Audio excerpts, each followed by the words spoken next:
What's going on, everybody? Welcome to episode 47 of Climbing the Ladder. I'm your host, ChanmanV, and joining me as always is Mr. John Clark. I got 47 of Climbing the Ladder. I'm your host, ChanmanV, and joining me as always is technical difficulties. Sorry. I got 47 of Climbing the Ladder. That was a great intro.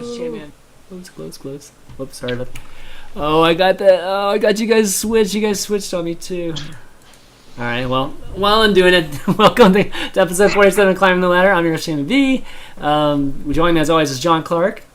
What's up, John? Not much. Doing well. And we have the pleasure today of welcoming the one, the only Sundance DiGiovanni from MLG, Mr. CEO. How's it going? Not too bad, man. Thanks for having me.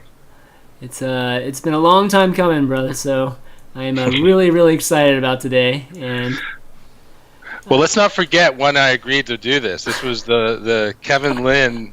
I was pestering you, asking him about sandwiches, and you did it for me. That's right. So I agreed to be on. That's right. If you guys don't know this story he's talking about, is when Kevin Lynn was on here, Sundance was basically saying if I could do him a favor, which is get Kevin Lynn to say sandwiches.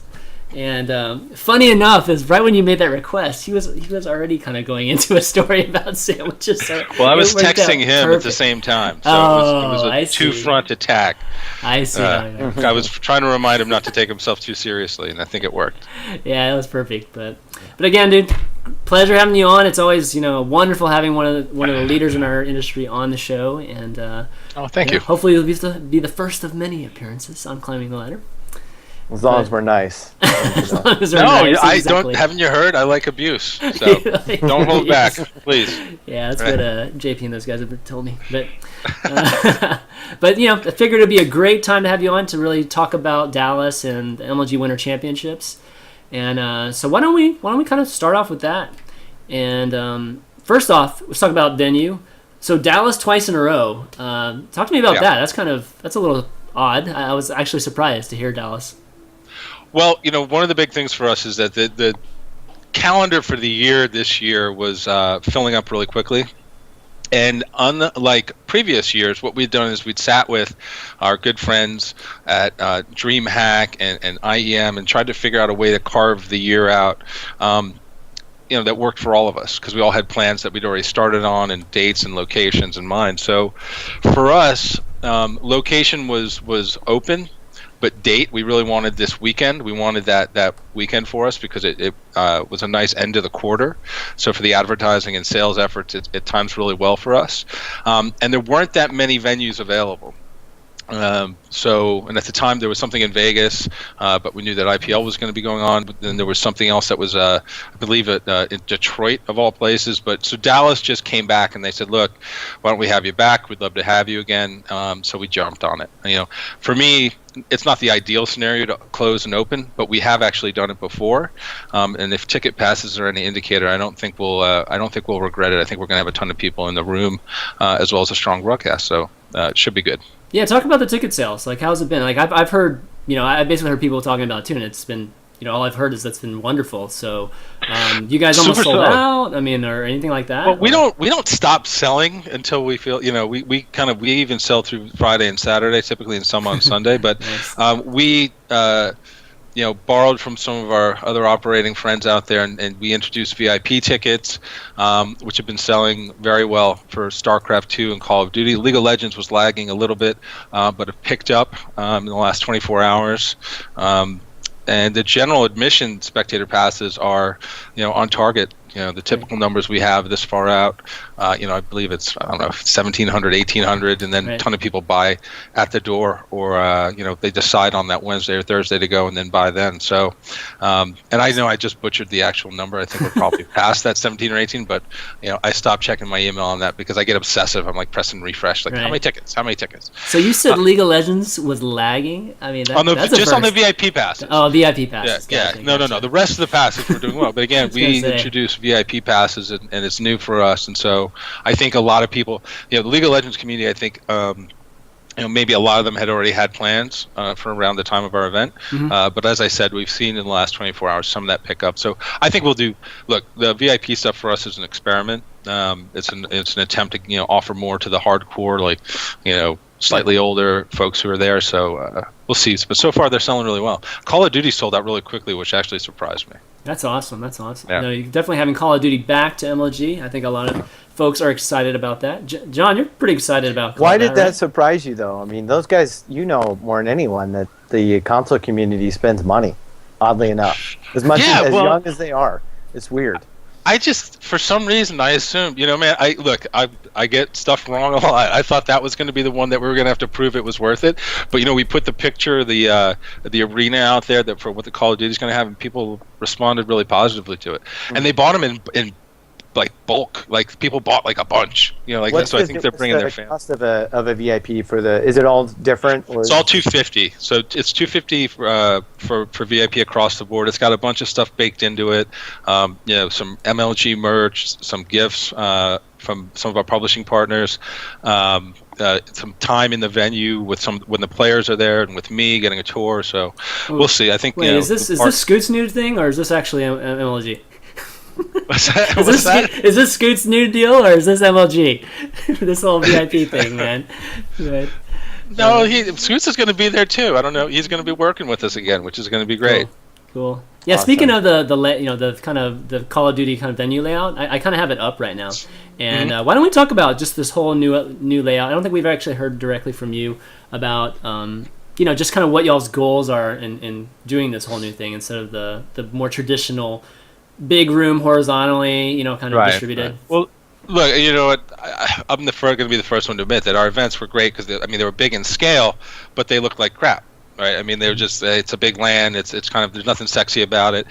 We had to kind of, once we got to this point of 140,000 square feet of space, you got to pull the sexy out, right? Like, we even took carpeting out because, believe it or not, it costs $40,000 to carpet that space. Wow. So, okay. Yeah, no, it's ridiculous. And I'm like, got to save money, and so I'm pulling stuff out, but trying to add stuff. So what we did is we went back to the drawing board, and we got a new production partner. And Adam Apicella, who oversees all of our, basically all the league stuff and all the operational stuff for us, sat with him, worked on this plan to redesign the experience. I came in, I messed it up, Adam fixed it. And so now what we have is this great new environment, right, which is like a little bit of like my ridiculous thinking and like the reality of what's possible in the space, where everybody has their own areas. It's more of a, it's going to be more engaging and enticing to somebody who's coming, over the course of 3 days. And just to be frank, it doesn't look like shit. Like it looks nice. Yeah, this looks really Will the nice. sound and everything? Will things carry like it should? Well, that's the whole thing. Is I think what you're going to see is the individual stage areas are going to be set up to. Try and put on a great show for the folks who are sitting in those areas. The bleed over, hopefully, will be limited a little bit, right? Because what we've done is we separate them a little bit, and we have more of directional audio. Right. Okay. And we bought. You're going to have to see it because even the rendering doesn't do it justice. So you'll send Chris and I some tickets then? Oh, absolutely. Yeah, come on down. I'll save them for you. VIP, right? I mean. Well, I'm not going to go. I personally have to pay for your VIP tickets if I give you a VIP ticket. Oh, we appreciate it. Okay. Yeah, we have a no freebie policy. As of this year, I'm making everybody pay for everything, even internally. Cool. Good idea. Damn you. Terrible. I know. All right, let's talk about. Gotta make this stuff work, right? Yeah, of course. Right. Let's talk about production. Any upgrades or any improvements that worth mentioning that a lot of folks don't know? Well, I think from a production standpoint, you're going to see some changes in terms of how the flow of the room again and just the general staging. I'm really excited for the StarCraft tournament for a couple of reasons. Number one, I think the bracket is ridiculous. I don't know if you've seen it. Yeah, let's bring it up. I'm excited for HOTS. I think there's going to be a lot of, I mean, look, I was watching IEM today, and Rhett was kicking ass. It's like there's going to be some great storylines that we may, not have experienced for a little while. So I'm excited to see what happens there. On the production side, knowing when the matches are going to happen, knowing, having a schedule that you're playing to as opposed to a large open bracket and kind of waiting for things to catch up is going to be nice. So hopefully downtime will be really kept to a minimum. And so for this event on the StarCraft 2 side, I'm just excited to see all those things, come together. The Call of Duty side, I'm excited because we have a shooter back. It's got its own little arena. It's going to have a great experience for the folks in the room in terms of, being able to hear the team speak and the commentators. And then it's just, I'm a shooter fan personally, so I'm excited to see what the broadcast guys do there. The numbers for Call of Duty broadcasts have been really, really strong. The nightly programming we're doing. And then on the League of Legends side, there's like 19 different tournaments going on with all kinds of money and invitation to the LCS. I mean, it's just Riot is going bananas. You got teams from all over the world. It's just like, whoa. So it's going to be cool because if you're into just one of the games, there's more than enough. But if you happen to be a fan of more than one, you're going to be moving around and there's going to be a lot to see. And we're trying to really program what goes on in the room with that in mind. So right. I'm excited. I'm really excited for it. I get this way before the first event of the year every single year. Yeah. So let's kind of dig a little bit into a little bit more. Actually, one last question about just the general venue, booths. So where are the booths going to be, and will we see some team booths this event or in the future? For League of Legends? No, for. Team booths, meaning just for any of the teams, League of Legends, StarCraft, any. Are you talking like sponsorship booths or? Yeah, we're talking like EG, like a booth for EG or a booth for TSM. Okay, So when you say team, I think I think. Yeah, I know what you mean. EG and no, there's nothing like that at this event. I'd like to get to a place where we can do that. Mm-hmm. I think one of the things that people have to understand is that there's a square footage cost, right, associated to the space that we have. And it's not to say that I sell it all, right, but there's kind of a book rate. Right. And what I can't do is I can't give up space to somebody who can then go and try and, but maybe even indirectly resell that space to somebody I'm talking to about buying this space. Do you follow? Oh, I follow. Yeah. Right. So I'm talking to Acme Widgets, right, and Team Sharpshooters goes out and says, hey, we're going to get space at MLG's event, and we can get you in there for $5 a square foot. And I'm talking to Acme Widgets for $50 a square foot. I get screwed. Yep. Right? So that's one thing. So what we're going to hopefully be able to do this year is start to get teams involved in our merch booth and around that, where if they have merch they want to sell, if they want to do autograph sessions, or they want to do things where there's surface area for that. Mm-hmm. But that's going to come over time. With some of the stuff that we've got planned to broaden out this season, but for this event, it's just the league partners, that's it. Cool. Sounds good. Yeah, just John and I have talked about just having some booth presence, just for the teams and for the different spots. That's always a great thing to have. Makes a ton of sense, and it's something that we're going to do more of. I think one of the big goals for this year, right, is in order to stabilize North American and European esports scenes, the teams need to be in a position where they can participate more in these big weekends, whether it's me or IEM or DreamHack. Ideally, the teams that are providing content by having their players come out and who are hopefully promoting the events ahead of the events and having players tweet and use Facebook leading up to and during the event, they should definitely participate. It's hard to balance it out, though. That's going to be one of our challenges, is determining what defines a team, how many players do they have to have, does everybody get equal footing, or does Evil Geniuses get it all? So how do we figure all those things out? And I think we will. The way we're going to do it is just by coming in and saying, okay, we'll level set and we'll build from there, and hopefully everybody goes for it. Okay, sounds good. All right, let's jump into each individual one a little bit, and we're going to start off with League of Legends. So don't get too crazy, people. All right, there's a reason why we're starting with League of Legends first, and kind of want to get into it a little bit. And the overall standpoint, it's kind of 3 sub events, right? 3 and 2 of them. Well, one of them is definitely like a Riot, kind of MLG being like a proxy for Riot with the LCS matches, right? Mm-hmm. So that's kind of straightforward. I think we all kind of understand that. International exhibition, I think it's pretty straightforward too, for Europeans coming and just playing against each other for, how much money is it again? Let me see. Let me bring this up. Like 15 or something? No, it's... Yeah, international is 15. Is it 15? Okay, yeah. Yeah. And the one big one I want to get to is really the North American LCS? Summer Promotion. Oh, the summer? Okay. Yeah. And the reason I want to get to it sounds like, NA, what's this all about? But for those of you who don't know what I'm talking about, for the North American Summer Promotion qualifiers, 4 teams that had they basically went through a whole qualifying qualifying process, and they went through, I think, was it 12 or 16 teams? I think that played in this online qualifier, and the top 4 teams got to go to Dallas and basically play for $30,000.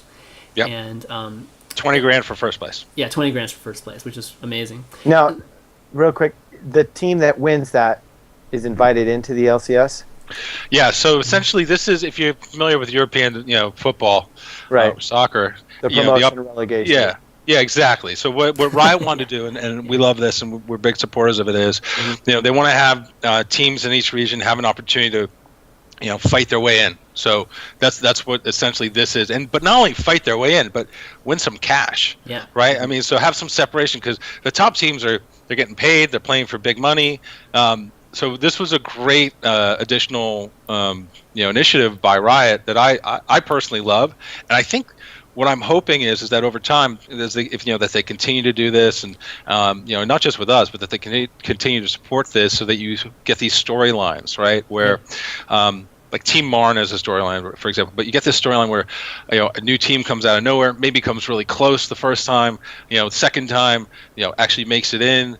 And then somewhere along the line cracks into that LCS, because that's when you've got your structure has legs, and there's sustainability to it, especially with a game like League of Legends with such a huge audience. Yeah, I mean, what I love about it is just the regionalization of it, and it sounds like this thing is definitely Riot driven. And so my question is really directly to you, just from an MLG standpoint. Is there, before there had been some mention, I think maybe in the fall, you had hinted at some things where you guys were maybe thinking about doing some more, let's just say NA only type of events, like I guess, in 2013, whether it's League of Legends or it's StarCraft 2. Are those type of events still, are you guys still thinking about it? Are there some that are going to be coming up in the future events? Yeah, there's a lot that I'm not able to talk about yet with regard to those plans, but I can say that more so than ever before, that's a priority for us, right? It's a priority for us to be able to create a structure where being top 8 in North America is important. It plugs into the bigger structure, provides opportunities for not just the existing top-level players, but up-and-comers, as well as maybe some people who've jumped around, who are trying to find a home in a particular genre. There's a lot of work to be done, and obviously, for it to be ideal, it's got to tie into something that's global and bigger. And I think maybe by Dallas or right after Dallas, we'll be able to talk about that a bit more. But folks who are upset about there being no open bracket, particularly for StarCraft, do not fret. We have big plans around that. And by the end of the year, not having an open bracket at the first event will be a distant memory with what we're going to execute in a much broader sense. Well, that ruins the whole next topic, then. Let's just jump into that. We're in League of Legends, but let's just jump into that. So I want to ask you about that, because, that's not saying exactly that there's going to be an open bracket in the future events, right? That answer right there. So no, it's not. So first question I have clear, is, so don't anyone go to Reddit and put it down that it's a for sure thing. Yeah. Yes. So, you I might know the answer to this, but I'm going to ask it anyways. Have you thought of the open bracket as part of kind of the MLG identity from the standpoint of, just all of us consumers? It's always been, a lot of people have said that the open bracket has always been one of their favorite parts, right, of the events every year. And for me personally, it's always been part of the identity to me. So I kind of wanted to ask you, as kind of the boss over there, like, is that the same for you? No, look, I think the whole idea is that you do want you want a clear path, right? You want a way where somebody can come in and you can have these storybook weekends where somebody plays their way through. We've seen that at our events in the past where people have gone on runs. But there's a point where you have to, in order to grow, in order to evolve, you've got to be willing to retire things which don't necessarily have scalability to them. Okay. If you think about our traditional events, with the open bracket, just using StarCraft as an example, because we still have it for Call of Duty, obviously, 80% of the effort is in those events, meaning the manpower, square footage, the power, the PCs, and the hours spent, goes to matches, which don't draw a broadcast audience.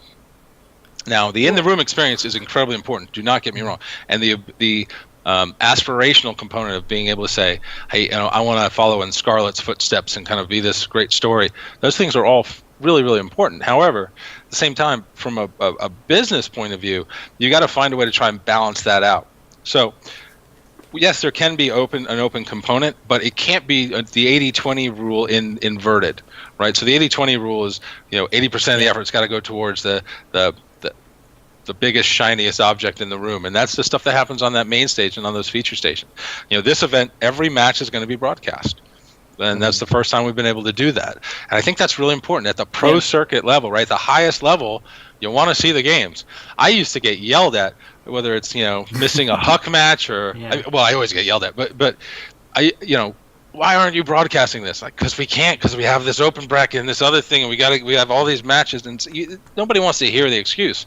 So I agree that there's an element of the open bracket that will be missed at this event, obviously, but what we're going to do to address that is far bigger in scale and scalability, most important, and scope.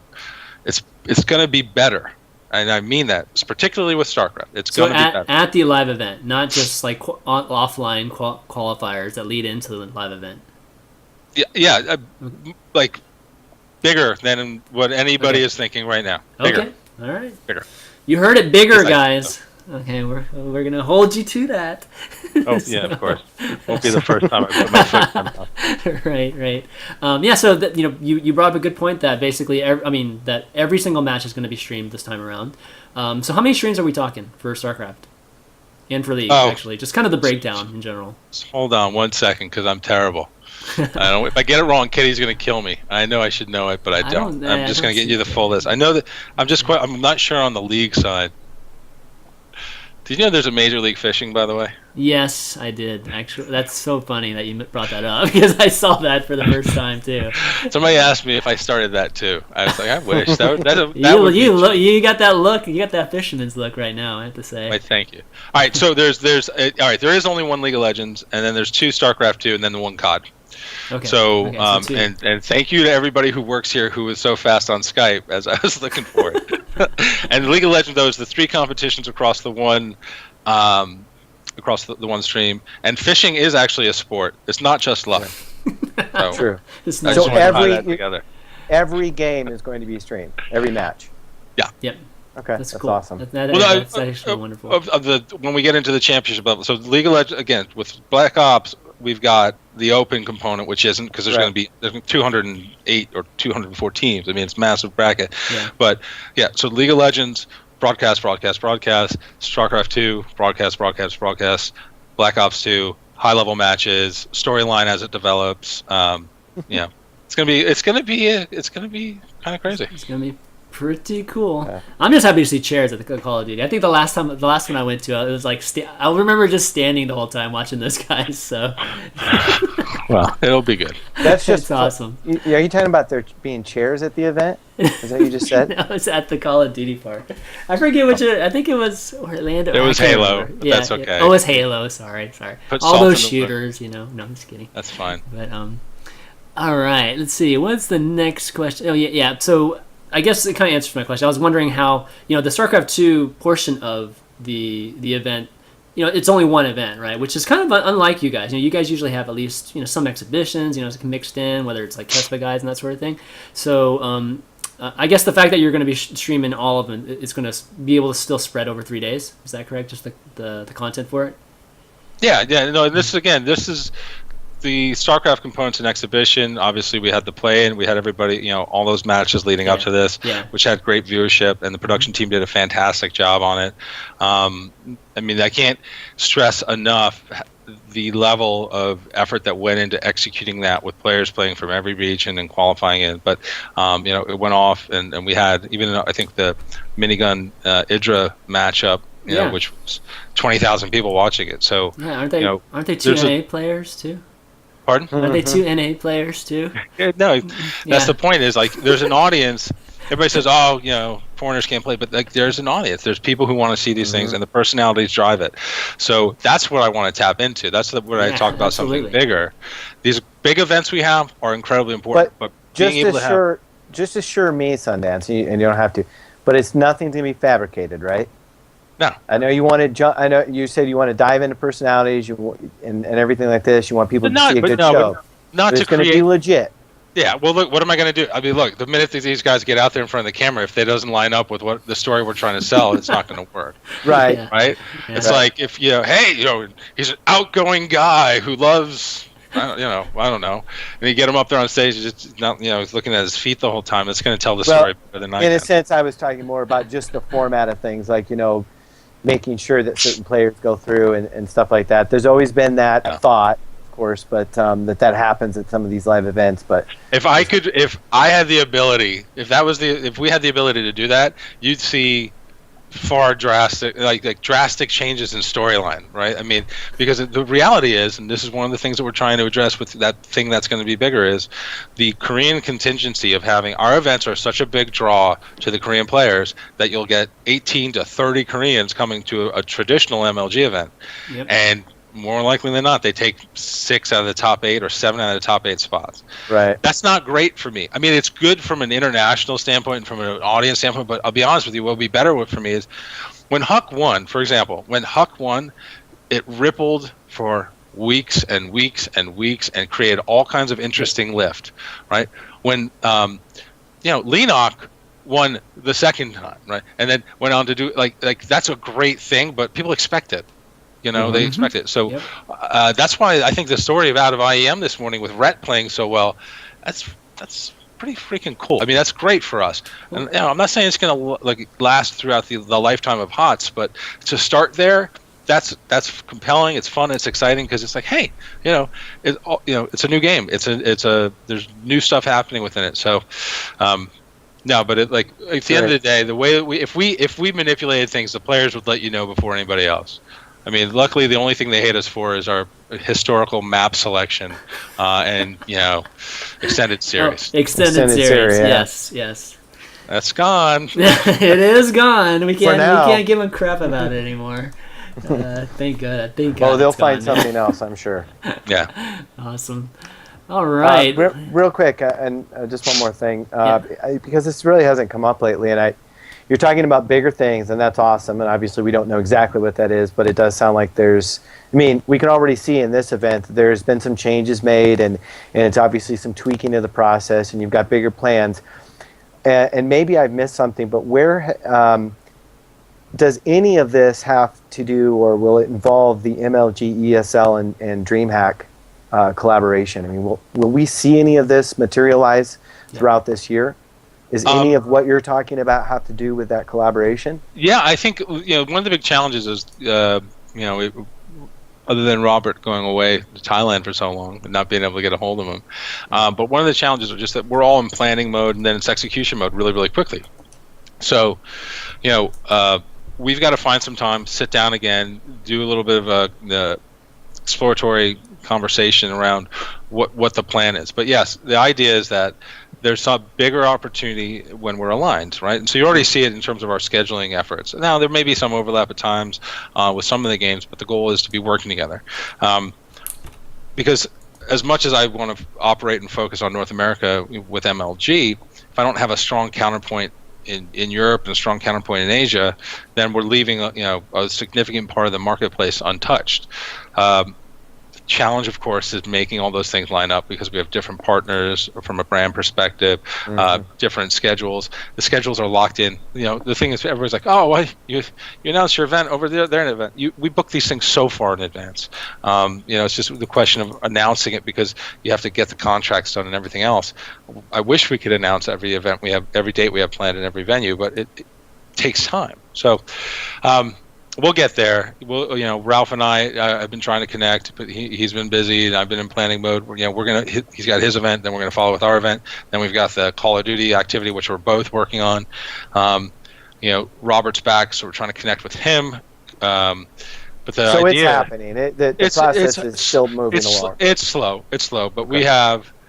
we have every intention of making it. It just may not happen as quickly as maybe some people thought.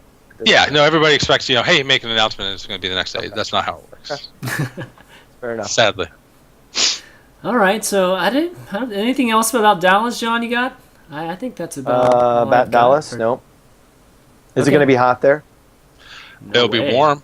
Yeah. Really? Yeah, nice. That Of course stays it will cold there for a while, actually, in Dallas. What? 80 Yeah. is not cold. Oh, it shouldn't be. I mean, I don't know. Whatever. I lived in Houston, so it's always warmer there. But okay, let's talk a little bit about just your plans with arenas and just more in-studio type of events. So talk to me about that. We're going to expect arenas in between every single event like we did last year, or? That's tied to the bigger thing that I can't really get into yet. See, isn't that awful? That thing that gets bigger and bigger bigger and thing. bigger and bigger. Yeah, the bigger thing. There you go. That can be my new Hashtag tagline. the bigger thing. The bigger thing. The bigger thing is on its way. So there you go. Okay. But we'll have that'll be tied into it'll make sense when it makes sense. I know that's really awful, but we're working on it, and we're working on it with our partners, and I think everybody's going to be happy with it. Will it be in studio though? Or Some will of it. Okay. So, Okay. any new partners? Just as you mentioned, partners, it just made me think of that. Oh, that's a good question. I mean, you don't have to name them or anything, obviously, because they're part of the bigger thing. But can we expect anything? Any new partners to be announced? Yeah, so we have we've got some new folks, some folks we're working with both on the endemic side in terms of developers and publishers, and there's some brands coming in. I like to keep that. I like to announce that stuff around the event and at the event. But the interesting thing for us is that, so comparative to last year, we're way ahead on our media sales effort. People have taken notice. We're doing incredibly well in that category. We've had tremendous growth the last 3 years. It's and again, I think it's a testament to the fact that the audience is there, the events are growing, we're making them less ugly. But all the folks you've seen at MLG events in the past from a partnership standpoint, whether it's Dr. Pepper, Full Sail, Turtle Beach, I mean, NOS, these guys are back, as are some new folks.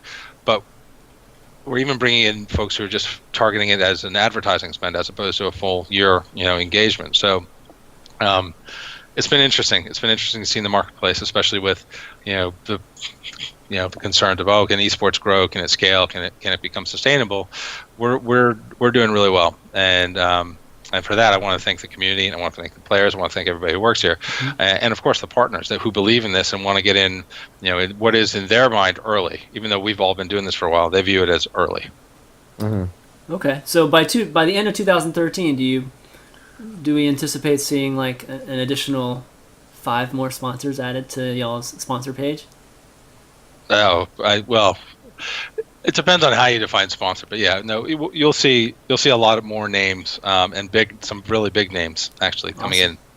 Okay, great. Yeah, and that's kind of one of the things that we were talking at the end of what we were looking to see in 2013, John. And Paul at the time and we were all anticipating that you guys were going to start getting some more non-endemic sponsors, and we were going to see a lot more of that, especially with League, with Riot, and all that they're doing. So really, really cool.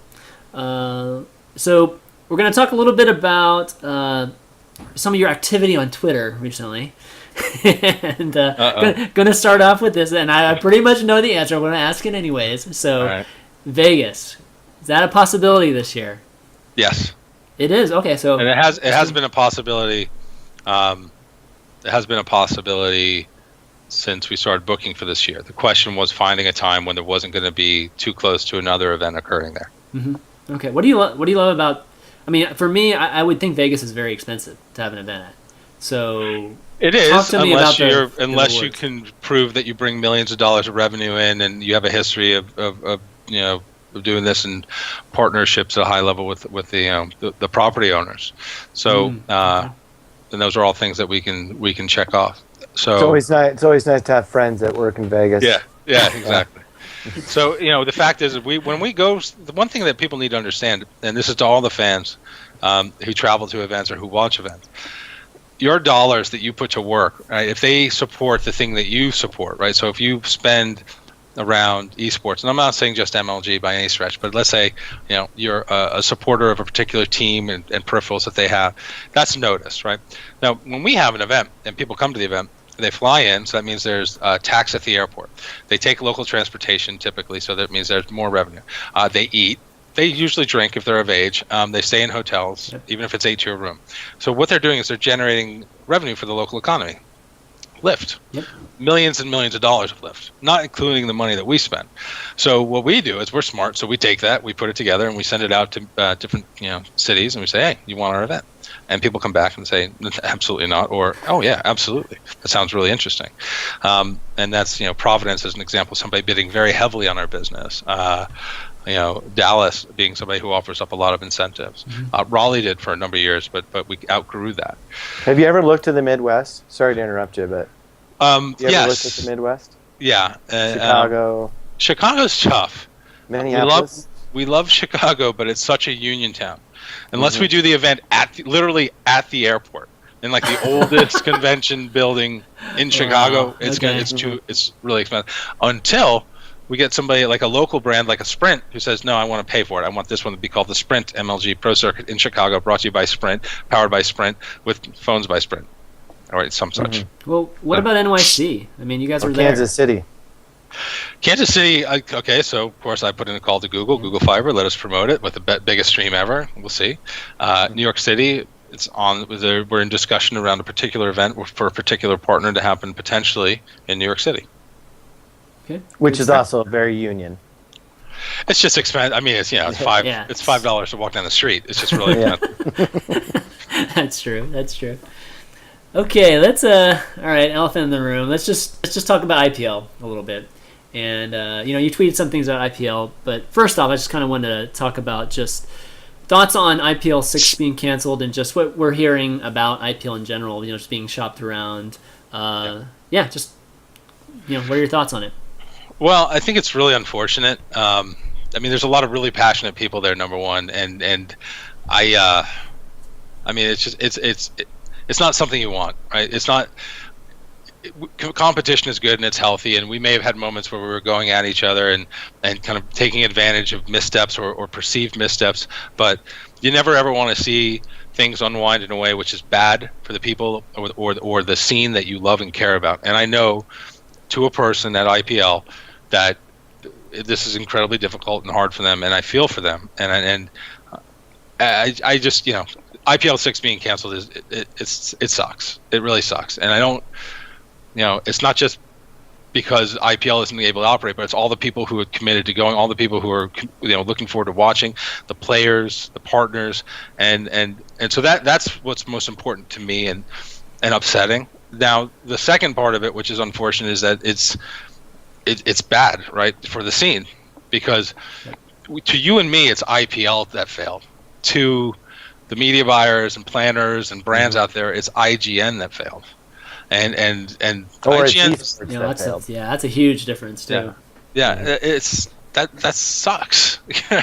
So I've been through this before with CGS or with WSVG or even CPL. Well, these guys went away. Obviously, what you're doing isn't that big. They couldn't stay in business. Why would we trust you? And that's an unfortunate side effect of something like this. Creates a sense of fear, and that people become gun shy. We have to just fight through that as a community, and I would ask everybody to support however they want to, but to support esports even more in the coming months. Watch IEM, watch us, watch DreamHack, watch everybody who's still out there, and get behind what's still being produced, because we need to show that this is not the norm, that this is a consequence of bigger business and of it's an unfortunate side effect of IGN being in a position where it was being unloaded and Ziff Davis being aggressive with a reorg. Then again, I did I want to beat them? Did I want to, yes, of course. I would be lying if I said I didn't, but not like this. I never ever in my wildest imagination would view a time when I'd be talking about their event being canceled and trying to pick up the pieces. But hopefully we can rally. Hopefully we can rally as a community, and we can come out stronger on the other side. Yeah. I mean, what was crazy? What's even more crazy about it is that IPL 5 was such a successful event. I mean, there were a lot of things that were pretty amazing about it. Even like I've said before, even like a lot of storylines didn't even work out, but the events ended up still being very successful. I kind of want to ask you about that. Like, what did you think about IPL 5 after it ended? I mean, how were you looking at it? I mean, were you looking at it, oh man, those guys didn't make any money? I mean, there's no way they made money on that. So like, this is just all kind of blown up. Or, honestly, I don't. It's amazing. I think everybody assumes, like, you'd be amazed. I always tell my kids, I'm like, look, people are thinking about you a lot less than you think they are, right? Like, you have to go and you have to do your thing. You have to focus on what you can control. You have to make your decisions. You have to make the smart decisions for yourself. And I apply that to my business as well. We're not very reactionary. I mean, look, in this space, we all borrow from each other. We all look, and occasionally we'll say, I'll say something stupid on Twitter and whatever, But the point of it is that at the end of the day, the people who are doing this and have been doing it for an extended period of time, we're trailblazing, right? We're passionate, we're visionaries to an extent, in that we see something that we're going to pour our heart and souls into. So as competitive as we may have been with IPL, it was never a situation where I looked at it and I was like, it was always a situation where I looked at them and said, I want to do better. I want our events to be on par with them. I want us to step our game up every time they step their game up. It was never a situation where I ever, in my wildest imagination, was like, I hope they just fold. I hope that it goes away, because that's not the way it's like. You don't. No, want you just hope that you do better than them. Right. Yes, you hope you do better. You hope that you take care of your own business. And look, for me, I was the front runner, right? I was trying to stay in the front lead position, and look, it's. I don't know. My condolences go out to the people who are affected by it. I hope that something comes of it. I think there's been some damage done with regard to people maybe who are partnered with them, and hopefully they can salvage that. A lot of the people who are over there been in my events, and I've spent time with, and I've spoken to, and I know them, and Well, David has told Chris that there's still news to come. Yeah, and still some good a lot of things. news to come. A lot of news to come regarding that. So, sometimes they're, again, like you said, everyone looks at it on the outside like this is really bad, but there may be some good that comes from this as well. Yeah, look, I hope so. I mean, look, the thing that I want. Look, I think one of the things that we all need to be aware of and think about is, I hope that there is some good news, right? But again, if I were in David's position, I would be the eternal optimist and fight and fight and fight and fight. And what I don't want to see happen is, and I'm not trying to say that this is what's going to happen, but let's say they find a new home, and let's say it fails again. Or let's say that they don't find a new home, but they part of the team goes somewhere else and tries to spin something up, right? What's going to be different? Well, you had IGN, and IGN sales team, and IGN's traffic. Like, is it going to be better? Because look, we have what we've built. I've said it via Twitter, and I'll say it again. Like, if there's something I can do to help solidify what we're trying to do, and those people we can find a way for them to contribute here, I would run towards that. But again, I understand that some people, for whatever reasons, may not want to take that route, but my hope is that we don't repeat the mistakes of the past, right? Because otherwise, if we do that, and we're going to be stuck repeating over and over again, doing the same things, the same fights over and over again. And again, it's not the first time a News Corp-backed entity has come into our space. Yep. The last one dropped $50 million and was incredibly disruptive. Yes. This one, IPL, I think, was much more of a passion play by David, and I commend him for that. But again, when is there going to be a better circumstance than what they had there? All right, in terms of the built-in traffic, built-in sales team. Totally agree with that. And that was one of the big things with IPL 5, right? It's like they had front page for 4 days. Front page, I mean, I was like, wow, good for you guys. That's awesome. Exactly. So one of the things you did tweet recently was just that IPL was not profitable, right? And I think behind a lot of conversations are basically like, these tournaments, they're just not profitable. Well, okay, Chris, let's rephrase that. You and I know that, but there are so many people in this industry, the players or the kids, basically, in my case, since I'm older, who actually believe that these events just make money hand over fist. Yeah, of course they do. Of course they do. It's an invest. I mean, look, we're in a different place. right? We're in a different place because if you look at our sponsor lineup comparative to other event sponsor lineups, or you look at IEM's sponsor lineup, right? They have a cornerstone, heavily invested partner. It's different for us. But it's tough, man. That's why we raised a lot of money very early on to get to a place where we could succeed. Right, and that's what a lot of people don't understand about venture capital is we had a business model, we had a plan, we had to execute and grow against it at a time when Twitch didn't exist, when there was streaming was not a real possibility, and we timed it. Maybe we were a little too early, but we timed it in a way where now we stand where we are, where we have these relationships with existing partners and brands that have spanned a number of years. We have a globally recognized brand. We have all the things that you need, all the ingredients you need. If I had to start over from scratch tomorrow, I'll be honest with you, I don't know if I have the stomach to do it. And so because you have to go through that investment period, you have to go through that period of proof of concept. Because it doesn't matter, no matter what MLG is doing, if I were to leave MLG and start a new one, right, I've got to find other brands that aren't committed to MLG and convince them to spend, where they've probably already said no to MLG or pass, or maybe they've been blocked, but that's a lot of work.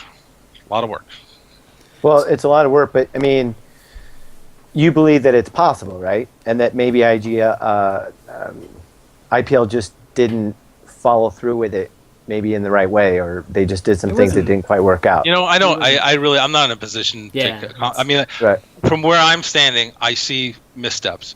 I see opportunity, but again, I can't comment on it because it's still too fresh. And the last thing I want to do is disrespect the people who've worked so hard.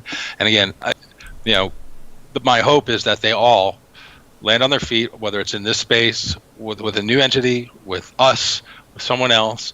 I hope that at the end of this, we look back and see all of their faces again at event.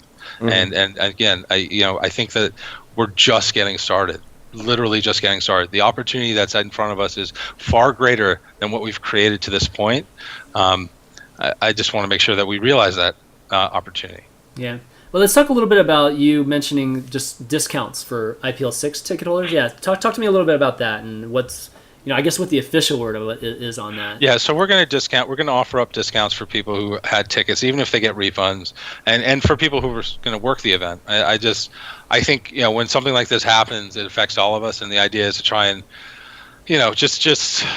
let's try and power through it. So maybe you can come to this event and have fun, or but it's just like it's not the least we can do, because the least would be nothing, but it's just something that we can do to try and reach out to folks who right now are maybe saying, what, screw this, right? I'm in this position where I'm going to lose out. That's the last thing we want, because for people to be driven away because of the fact that the unfortunate circumstances that were forced upon IPL to leave a bad taste in their mouth is not what anybody wants.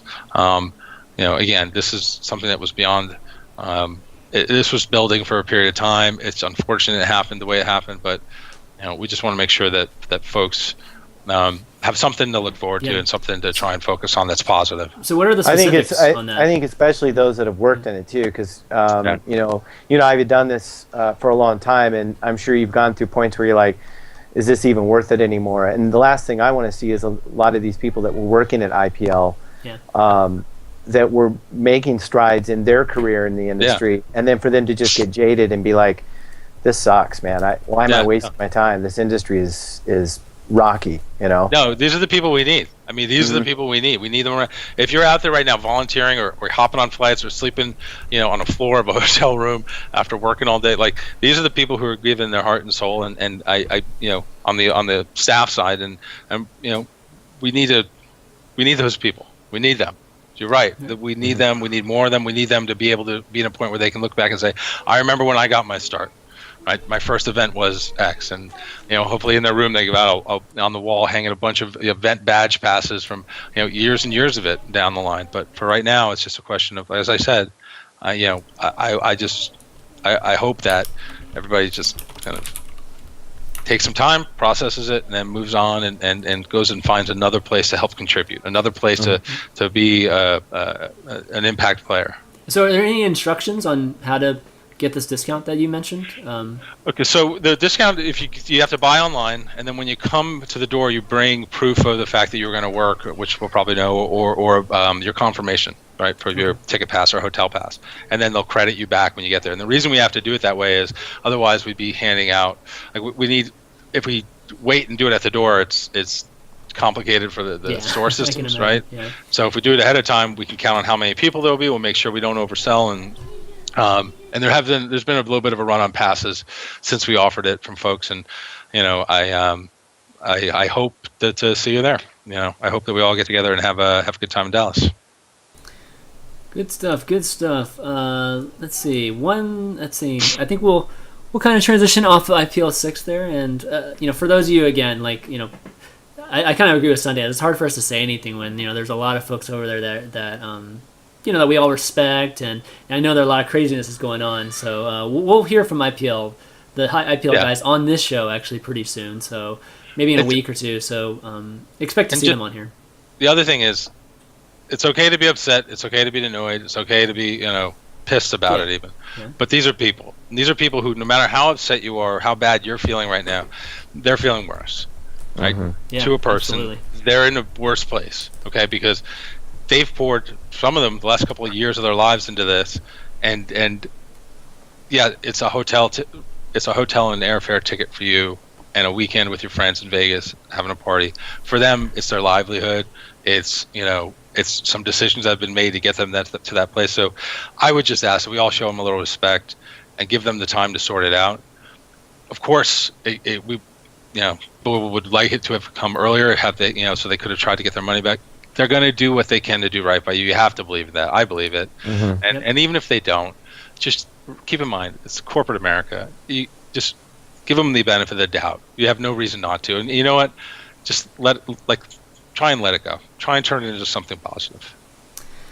All right, guys. Well, why don't we take a mini break here, and then we'll go into some MLG game battles, and we'll actually have Michael Schorr on from U4ia to kind of join the three of us, kind of talk a little bit about offensive combat, and they recently just joined the MLG game battles lineup, so it'll be kind of a good segue.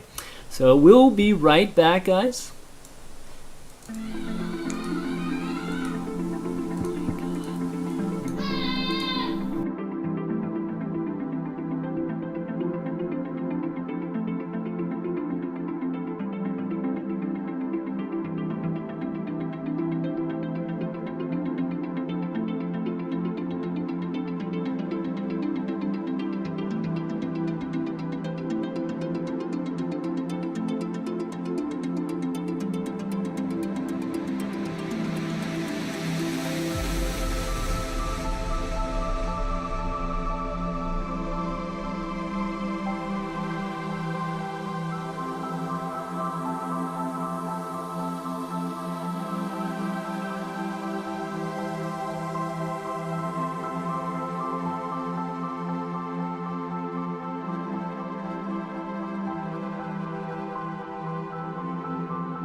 for Call of Duty Open?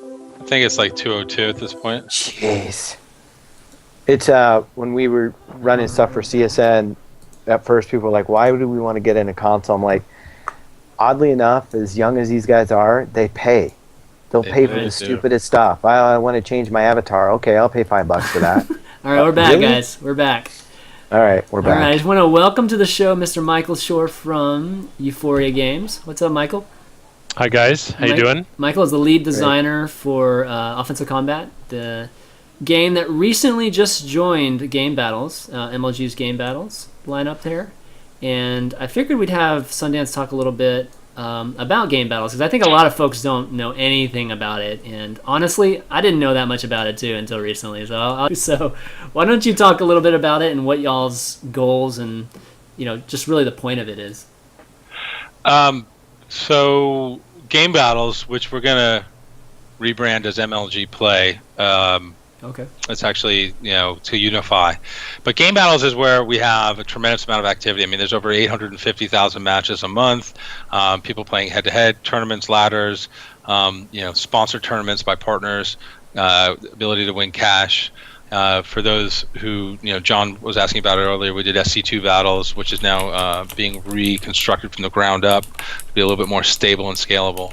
But the idea with GameBattles is to leverage this, highly engaged and active community of millions of players, and actually kind of be an extension, a publishing extension, right? So with a game like Offensive Combat, what we've done is we've actually in the game enabled, the GameBattles experience, right? So tournament play and challenge matches and whatnot. So without having to leave the game, without having to lose that engagement around the title.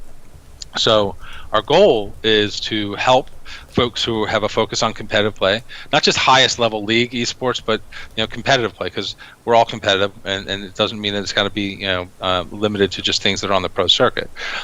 So what we're going to be doing over the course of this year and rolling into next year is you're going to see more and more games kind of take some of the GameBattles DNA and pull that into their core to enable these community-driven experiences, which is really exciting because it makes for an easier time for people to experience competitive play. Yep. Makes it a little bit less intimidating when it's right there. Let's say, I play Offensive Combat and I have like 5 games in a row and I'm kicking ass, and suddenly I see, GameBattles. I can actually get into a tournament here.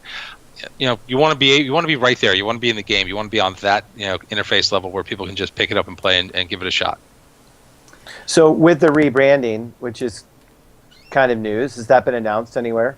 No, don't tell anybody I told you. Okay, we won't. Don't tell Katie. So with the rebranding of GameBattles, will there be, and this has always just been my mantra, in esports, will there be a rebranding for more of a focus on growth from the amateur level up? Getting to that point where you're getting invites, or you're working your way into the MLG live event. Exactly, because we've had that for a number of years around a very narrow band of shooter titles, right? With the Halos or Call of Duties, GB has been a place where people have gone to and kind of sowed their oats and kind of gotten into the scene. But what we want to do is we want to be able to work with game publishers where we can say, hey, we're going to scrape the data, and if we see somebody who has a really, let's say, high kill-to-death ratio in your game, maybe we invite them. Maybe they don't even have to find it on their own. Maybe we use the data that's available to reach out and say, hey, you're good. You may not realize this, but you're the 55th best player in your state. Why don't you try a tournament, right? So that active participation in recruitment and onboarding using data points is going to be tremendous. It's going to be huge. Again, across multiple titles, not limited to a single title, but then being able to say, hey, while you're here are the other games we have. So we're excited about it. I mean, and to be frank, the U4ia guys have been awesome to work with in terms of their desire to do this and do it right, and the game's fun, and it's off the cuff a bit, and it lines up really well what we do. Yeah, for those who don't know, Offensive Combat or Offensive Combat, depending on how you want to pronounce it, it's a web-based shooter, FPS, and what we're going to be talking a lot more about with Michael here, but the biggest thing about it is that there's a lot of very entertaining and funny aspects to it. There's a reason it's called Offensive Combat, it can be called Offensive Combat, right? So, so was any of that like a draw for you, Sundance? So wanting to add, I told you guys during the break. The only thing I'm good at is shit talk. So yeah, of course it was. It's like, so the game lined up really well because look, we have an FPS history. Dusty, talking to Dusty, seeing the game, getting the ability to check it out in the office with people. We immediately saw that people were drawn to it. Ton of fun, really, AAA experience, delivered with a new publishing model, and we were excited to be able to participate in it.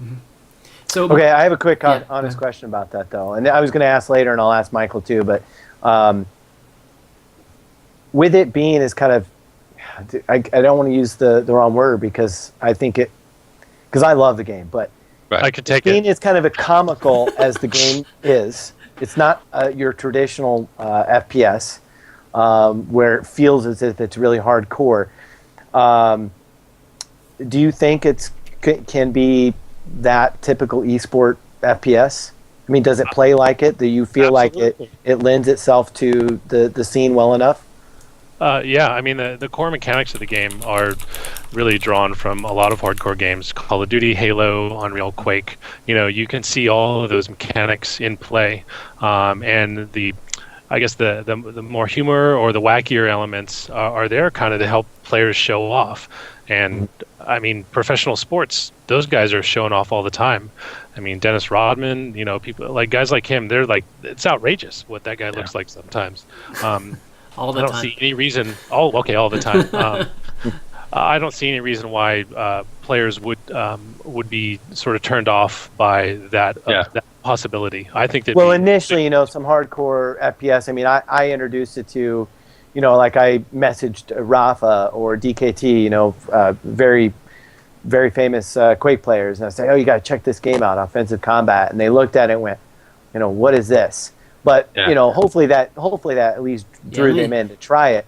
For me, I think the game plays just as good competitively as other games. Let me try to show it to the audience real quick. Well, keep going. Keep So talking, guys. really quickly, because guys, I do it. I'm a couple minutes for a late call, Sure. late for a call already, but I said the same thing, and Dusty said just play it, and I played it, and I was like, all right, I'm in. Whatever we can do, we're into this. It's fun, and the thing is, it's built. The team is. Team of guys that they've assembled is really impressive. If you actually take a look at their history and what they've worked on, and they know what they're doing, and they're not trying to come in and create the next end-all be-all esport title.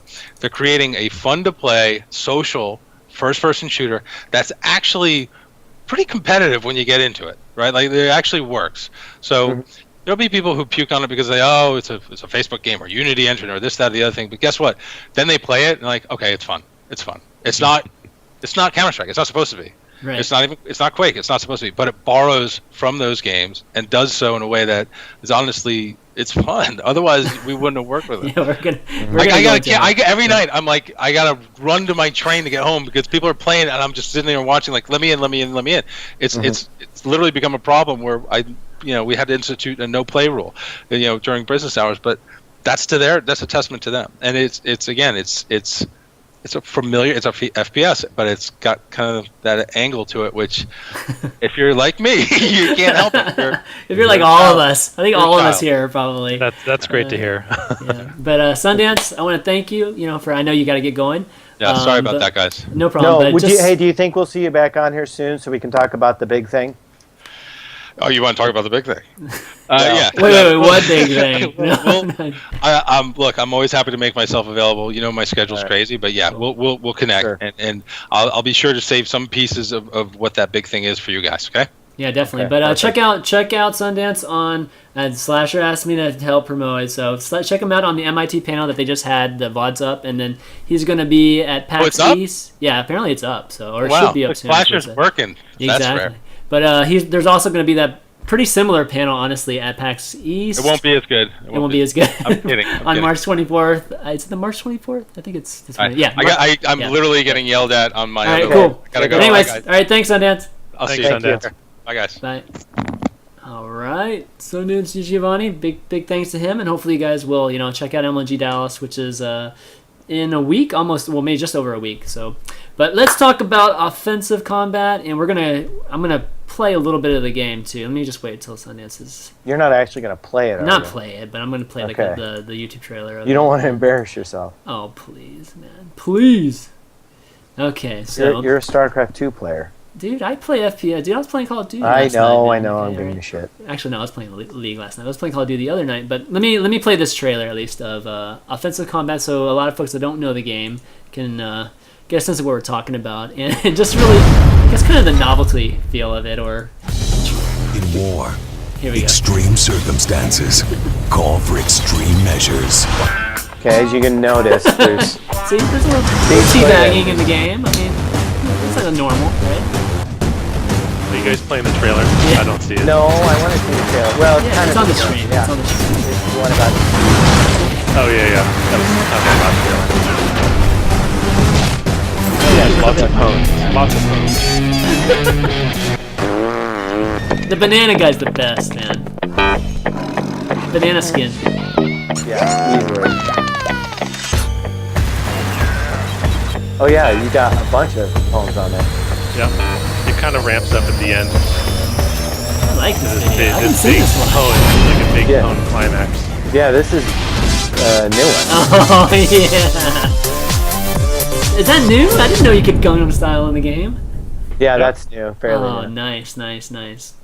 All right, so that's offensive combat, guys, and let's kind of go into it a little bit. And first off, Michael again, is from U4ia Games, and why don't you kind of talk a little bit about your background and what you're doing in regards to offensive combat?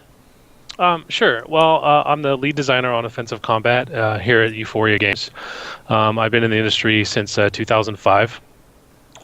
Before that, I learned kind of how to design games and how to make levels by being a part of the Unreal community. So a few years before I got into the industry, I was just making levels for clans or the community, anyone who would play them, getting feedback and all that stuff. And a couple years of that, and I took it seriously and got a portfolio and ended up with a job doing levels and art for a place in Portland, Oregon called Liquid Development.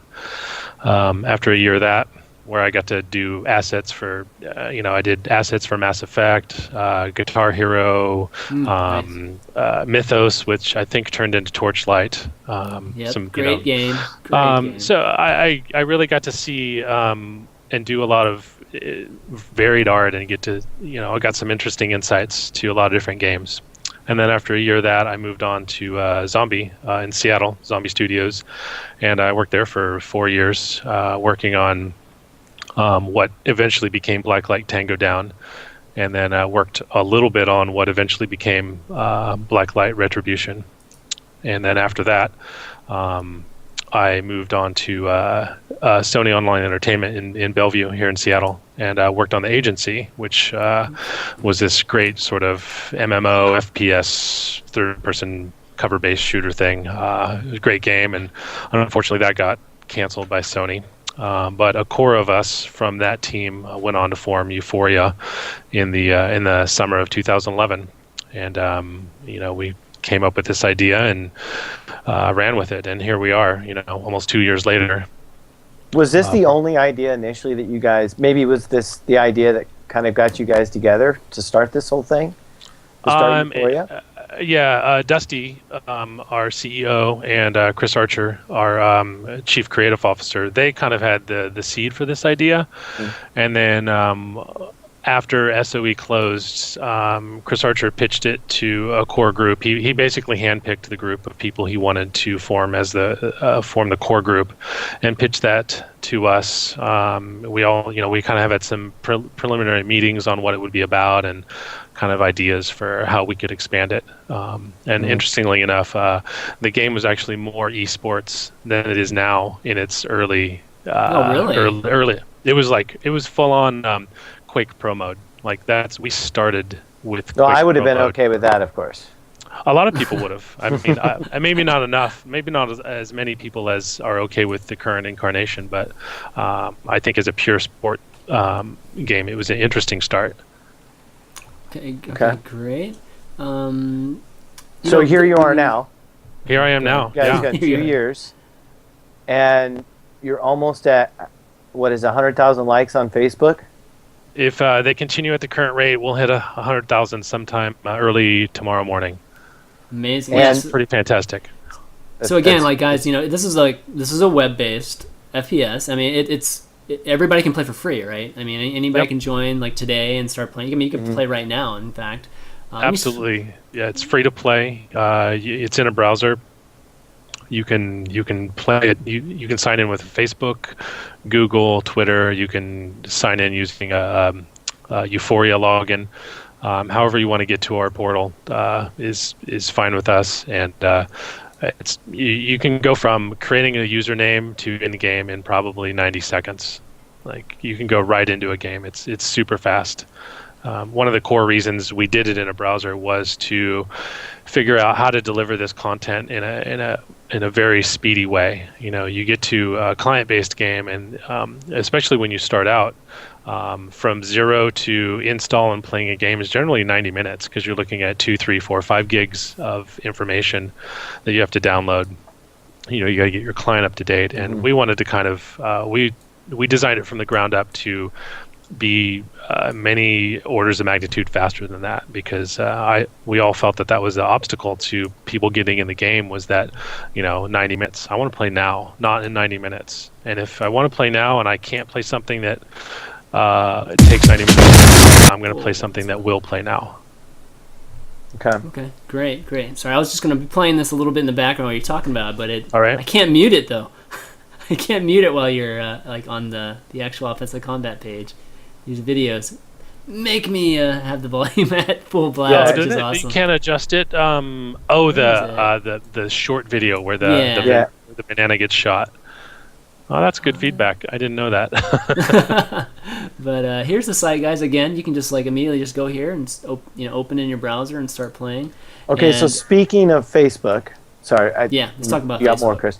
Mm-hmm. Speaking of Facebook, this is I know. Some of us have been using Facebook for a long time, and now we're just like, whatever, I'm tired of it, and we look at it as kind of like Big Brother. But there's no doubt in its ability to basically bridge the gap for anything.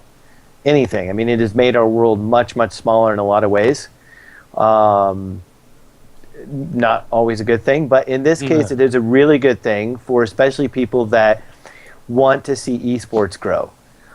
Because something Chris and I have talked about for a long time is bridging the gap between those that are playing what we call Facebook or social games in a competitive sense. I mean, most people do not jump on a Facebook game, even if it's Farmville, just to sit there and lose. I mean, they want to have the best crops, they want to get to the highest level, whatever it may be. So there was always that cusp, that small bridge between what we're doing here in esports and our very small community and the millions of people that are playing all sorts of social media type games. So Facebook is the perfect driver for that, and Offensive Combat was able to, in a may not be the absolute first, and you can correct me, but it's probably one of the first, more easily the most successful FPS integrated into Facebook that there's been. And that's a huge deal, and I don't think people realize how big of a deal it is. And then to couple that with what you guys are doing with GameBattles, I mean, that's huge. I agree. Facebook, it's most, if not all, of hardcore gamers are on Facebook, right? Like they're just like you and I. They have a Facebook account. They have friends, and they interact with each other. And now they actually have a hardcore game that they can play on Facebook as well. And I think that's the missing link. That's what's been missing on Facebook for a long time, and that's definitely what Facebook is angling for. They're trying to take their game reputation and move it, shift it from casual and shift it a little bit more towards the center to maybe mid-core or whatever you want to call it, to more hardcore games. I think we definitely weren't the first shooter on Facebook. I think that honor goes to Uberstrike, but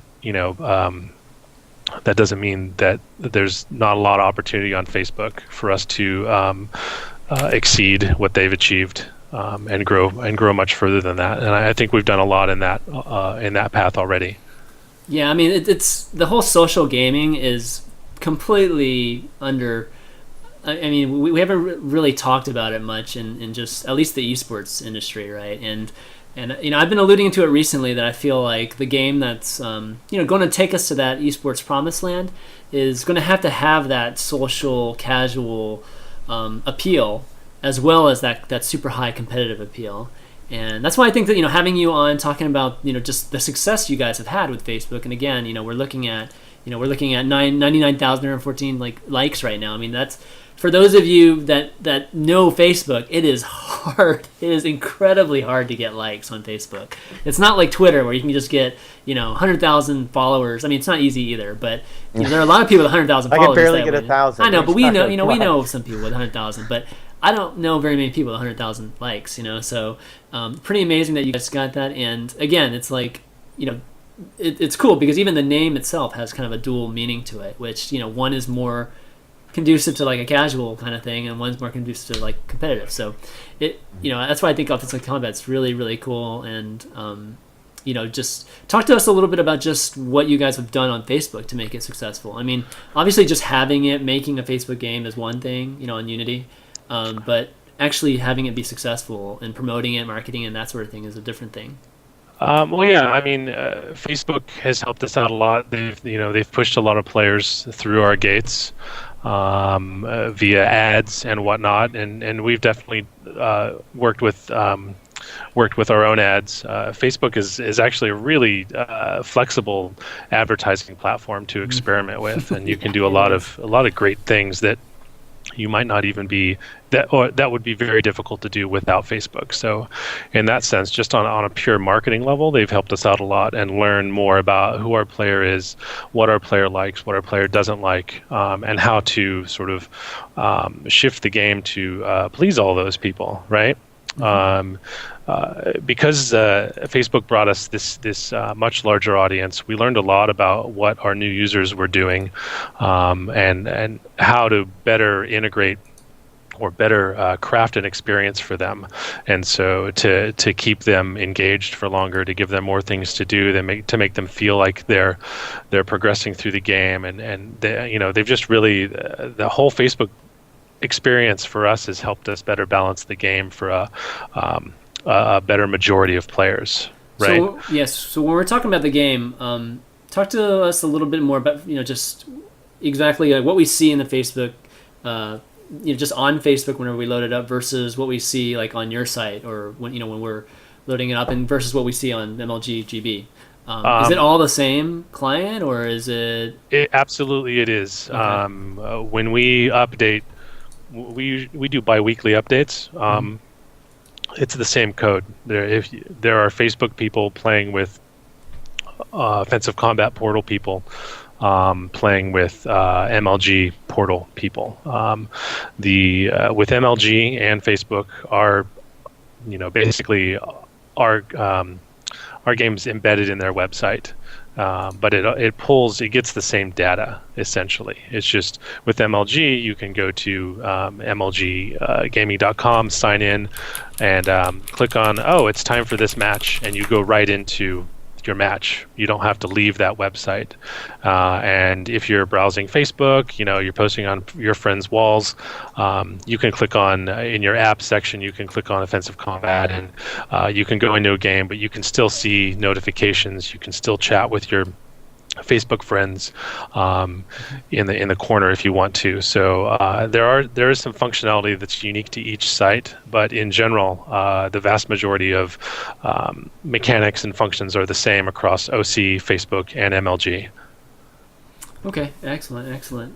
So given it's written in Unity, and for me, I do mobile development too, so I know that Unity is kind of it's a cross-platform, developers platform. So, absolutely. It's really successful and popular with mobile developers. Mm-hmm.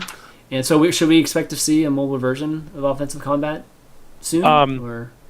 I can't say soon, trademark, but we do have plans and ideas for a mobile counterpart to offensive combat. I don't expect it to be the exact same gameplay experience, but I do expect it and plan for it to be connected with your profile. You know, the idea, the notion of a connected profile that's persistent between both games, and that somehow something you do in the mobile version will help you in the web player version, and vice versa, is really appealing to me.